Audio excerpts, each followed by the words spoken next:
Is there a difference between an SSPO and an ordinary police officer, or do they sort of have the same power, same, same code of conduct, or is there a difference? Yeah, so there is a difference because so those like SSPOs will have extra powers under that agreement that I was referencing. So they will have different powers in school than an ordinary police officer. So if a police officer from the street walked into that school, they will have different powers to what that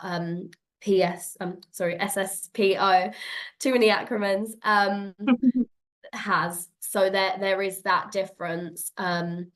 So it's important to know, and that's why it's important to try and look at that agreement if you're worried about what's going on in your children's schools. Yeah, yeah, and can an SSPO stop and search a child on school grounds?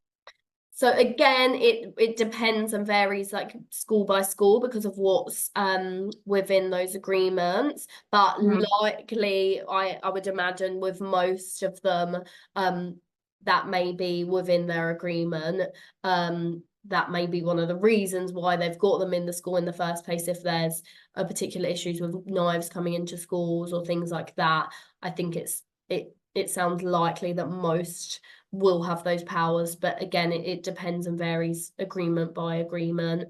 But Yeah. yes, I would say in principle, same sort of things apply. Try to just find out what's going on and why they're stopping you, and not that they're just stopping you because you're a member of the traveller community. Why are they stopping you? Try to find out that information.